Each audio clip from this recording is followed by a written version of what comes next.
자, 안녕하세요. 오늘은 정월 대보름 이야기를 한번 해드릴게요. 정월 대보름 뭐 다 아시다시피 어떻게 보면 벽사의 피날레를 장식하는 정초부터 시작하는 설날부터 시작해서 정월 대보름까지, 그리고 그것이 이제 끝나는 가장 정점에 이르는 날이라고 보시면 돼요. 그래서 모든 나쁜 것들은 다 그때 없애고, 그 기간 안에 없애고, 좋은 것들을 늘려나가는, 그리고 그거를 최종적으로 1차로 마무리 짓는 날이 정월 대보름. 그래서 우리나라 명절 구조를 보면 두 종류가 있습니다. 그게 이제 땡명절, 보름명절, 제가 늘상 그렇게 얘기하거든요. 땡명절은 홀수가 겹치는 게 명절이에요. 그러니까 1월 1일, 3월 3일, 1월 1일 설날, 3월 3일 삼진날, 5월 5일 날 단오, 그 다음에 7월 7일 날 칠석, 그 다음에 9월 9일에 중양절, 11월 11일에 빼빼로데이, 이렇게. 참고로 말씀드리면 10이 넘어가면 쳐주질 않습니다.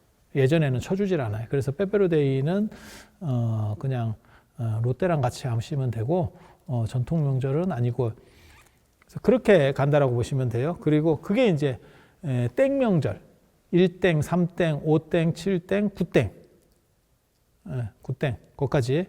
그리고 짝수하고 홀수의 차이가 있어요. 그게 이제 기수, 우수의 차이라고 하는 건데, 홀수는 하늘, 남자, 양, 뭐 이렇게 좀 좋은 거, 종교적인 거, 정신적인 거 이런 거 상징하고, 그 다음에 짝수는 땅, 여자, 뭐 이게 뭐 성차별을 하는 건 아니고, 예전 사람이 그렇게 나눴어요. 제가 나눈 게 아니고, 그걸 가지고 욕할 사람은 그 옛날 사람을 욕해요. 그런 식으로다가 다 나눠놨거든요. 그래서 짝수는 별로 부정적이라고 봐요. 약간. 그래서 종교적 전통이라든지 문화 전통에서 중요한 거는 전부 홀수입니다. 그래서 1월 1일, 3월 3일, 짝수가 겹치는 2월 2일, 4월 4일, 뭐 6월 6일, 뭐 10월 10일, 뭐 이런 식의 명절은 없어요. 10월 10일은 그냥 장땡이 있을 뿐이에요. 그래서 그런 건 없고, 종교도 마찬가지예요. 불교도 마찬가지예요. 부처님을 한 분을 모시거나 세 분을 모시거나 뭐 5분을 모시거나, 절을 할 때도 한 번 하거나 세 번 하거나 이렇게 하지, 짝수는 없습니다.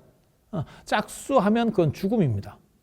그래서 제삿집에서는 짝수로 절을 하는 거고, 실제로 산 사람한테는 홀수고, 그 다음에 죽은 사람한테는 짝수로 절을 합니다.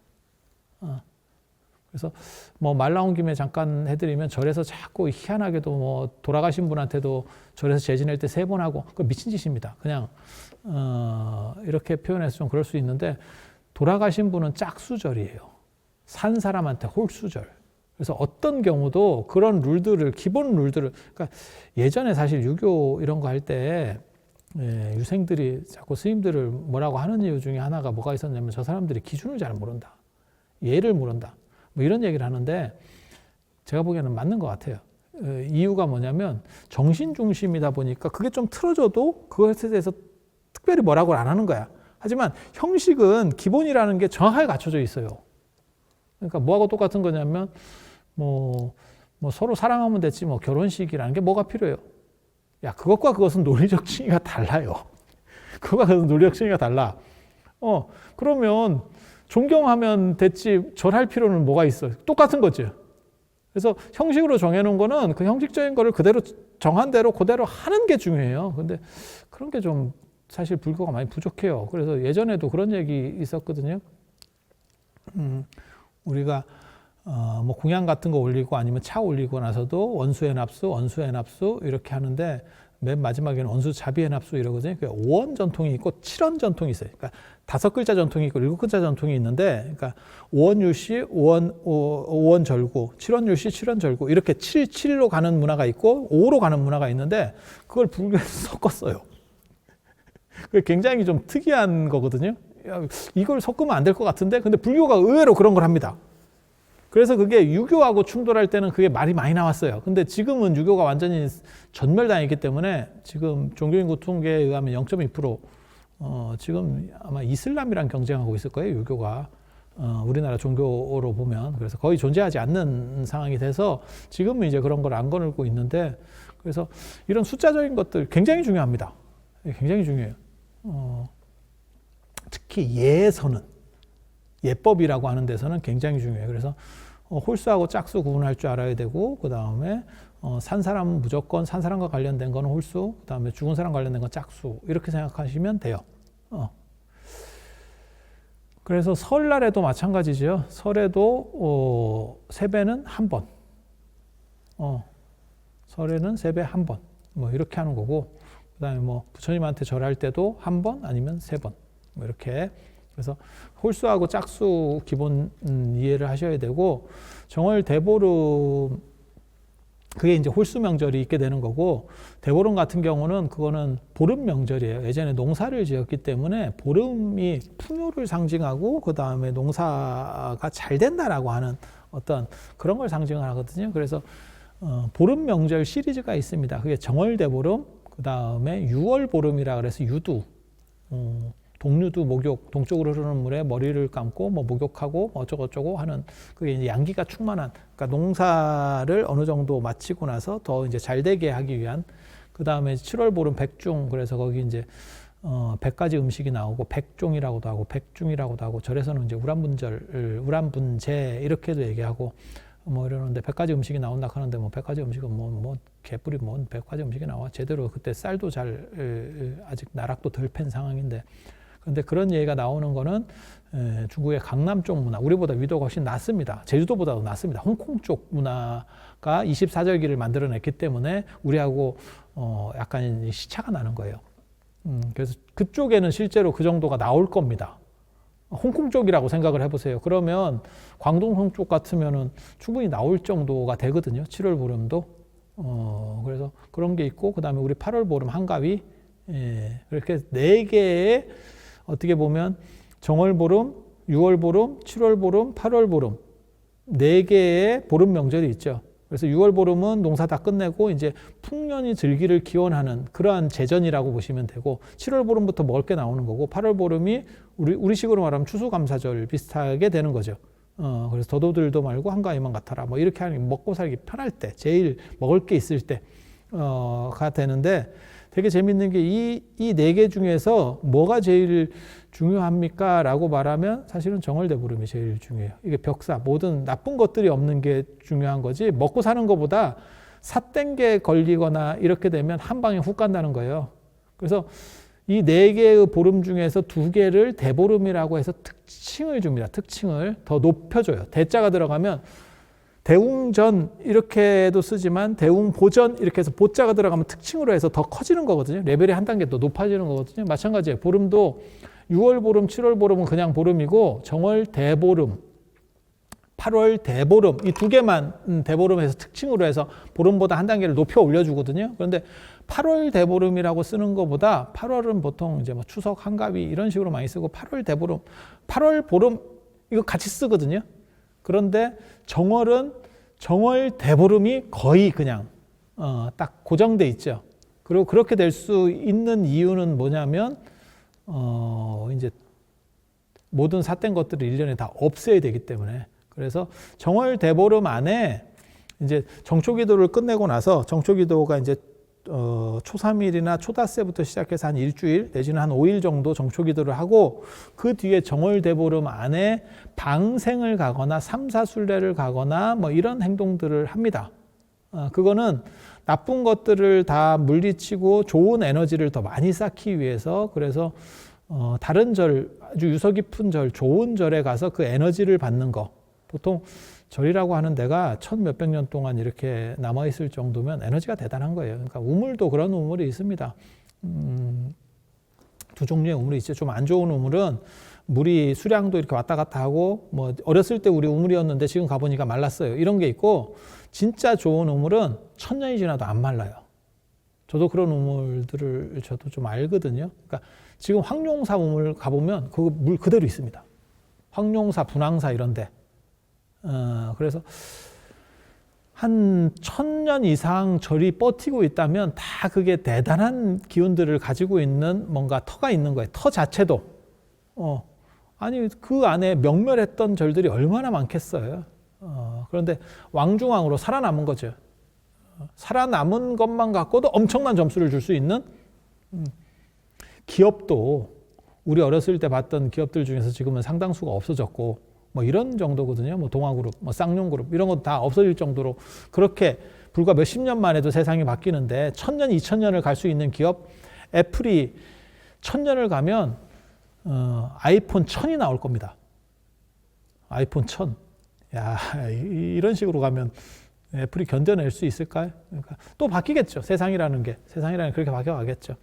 그래서 그런 좋은 에너지를 가진 절에 가서 그 기운을 한번 받고, 그 부처님 기운을 받고, 그리고 겸해서 이제 더 부지런하면 삼사순례도 가는 거고, 삼사순례는 이제 보통은 윤년 들었을 때, 윤년이 들었을 때 뭐 가기도 하고, 그리고 방생도 가죠. 방생은 죽어가는 생명을 살려주면서 이제 그 방생이라고 하는 게 굉장히 재밌습니다.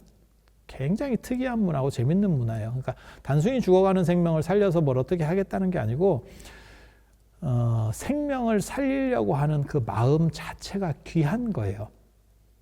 그러니까 죽는 걸 살린다는 거 그 자체에 문제가 있는 게 아니고 내가 내 안에서 자비로워지는 거죠. 그 자비로워질 때 내가 거듭날 수 있는 게 사실 그게 방생의 가장 큰 의미입니다. 제가 전에 그런 얘기 했었는데 미얀마에 가니까 그 새방생하는 거, 그 새방생도 되게 재밌었고, 그때 뭐 제가 방생을 하니까 그 옆에 사람들이 그러는 거예요. 새를 이렇게 잡아놓고 방생을 해요. 돈 주면 새를 한 마리 주는 거예요. 그러면 풀어주고. 그랬더니 무슨 얘기 하냐면, 그렇게 하면 새 저거 돌아온다고, 저거 길든 새라서 돌아온다고, 가이드가 뭐 그거 할 필요 없다고 이러는 거예요. 그래서 제가 뭐라고 얘기했냐면, 풀어주려고 하는 그 마음 자체가 귀한 거지, 저게 살아나고 안 살아나고 그 자체가 귀한 것은 아니다. 그러니까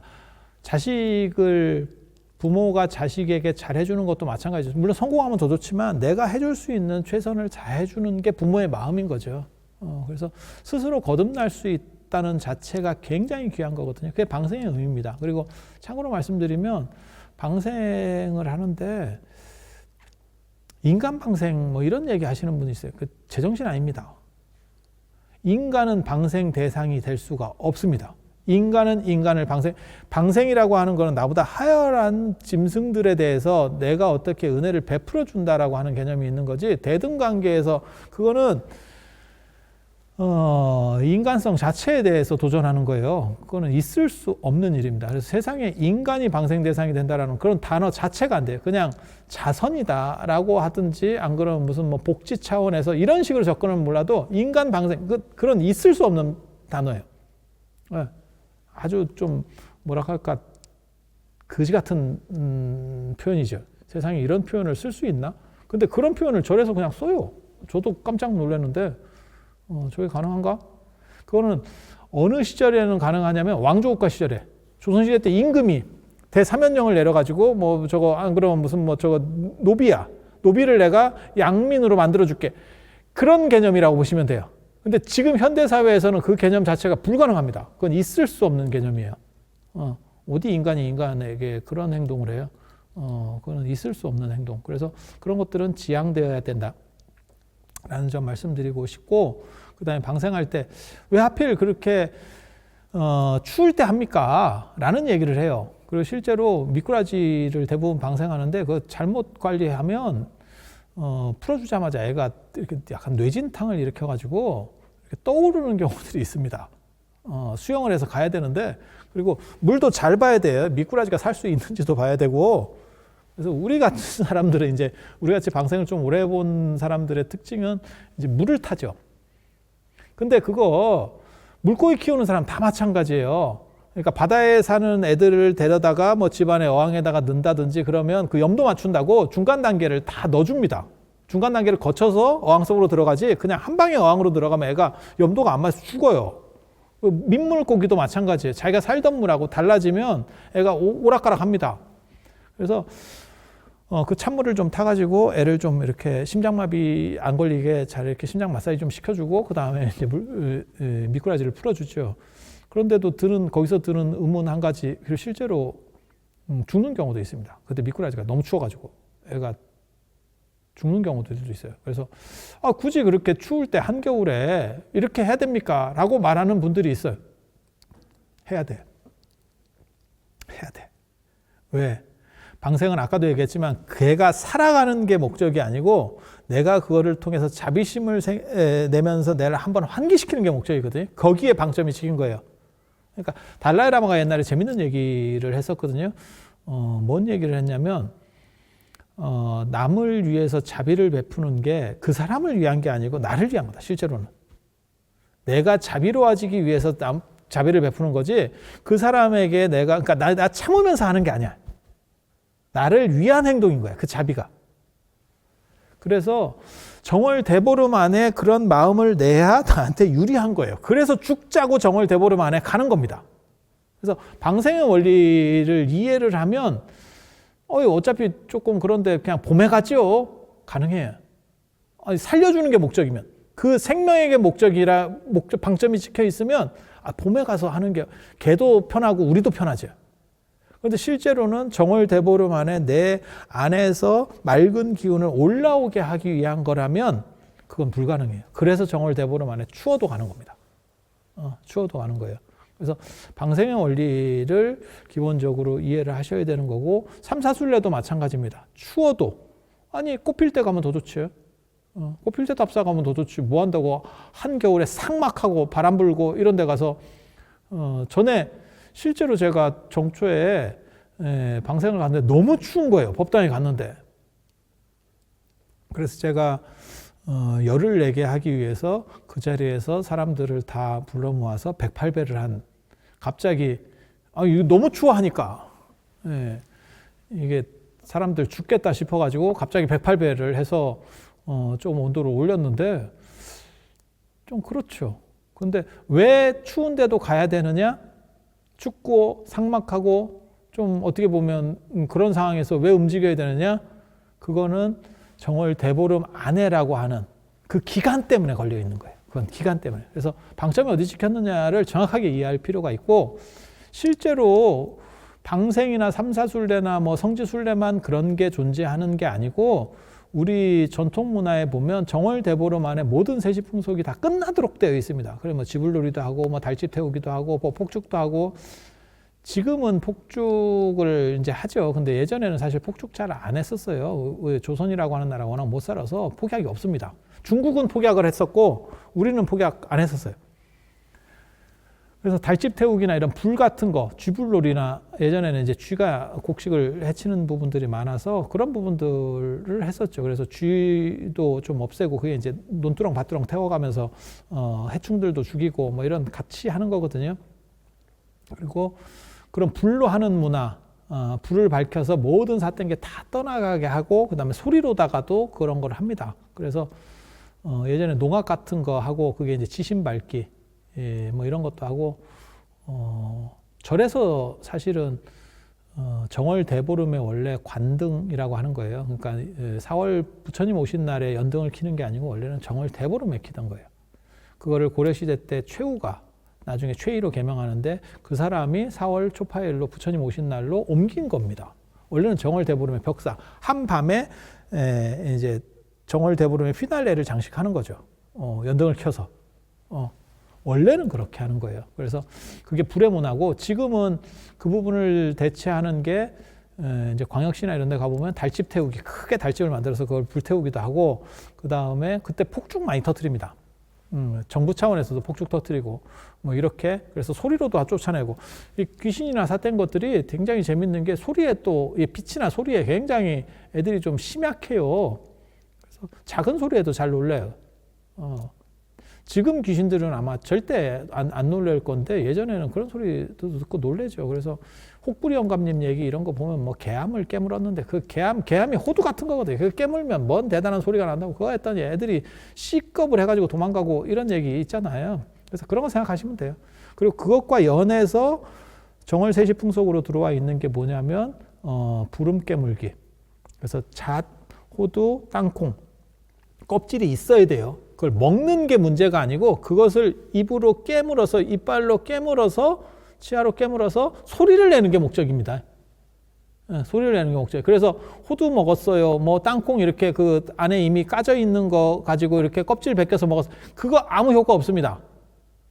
팥시룩떡이 고사 때 효과가 있는 거는 빨간색 때문에 있는 거고 이거는 소리 때문에 있는 거예요. 그래서 그걸 깨물어서 내 안에서 그 소리를 가지고 마치 혹부리 영감이 그 도깨비 쫓아내듯이 내 안에서 삿된 것들을 쫓아내겠다라고 하는 의미예요. 제일 강력하게 쫓아낼 수 있는 방법을 제가 알고 있습니다. 포금탕 같은 거를 깨물면 진짜 확실하게 될 것 같은데 그거 좀 위험하죠. 그리고 호두나 잣도 엔간하면 깨물지 마세요. 이게 연세 드신 분들은 치아가 나갑니다. 이게 젊은 사람이나 그거 깨무는 거지. 그냥 손으로 깨, 손으로. 뭐 소리만 내면 되니까.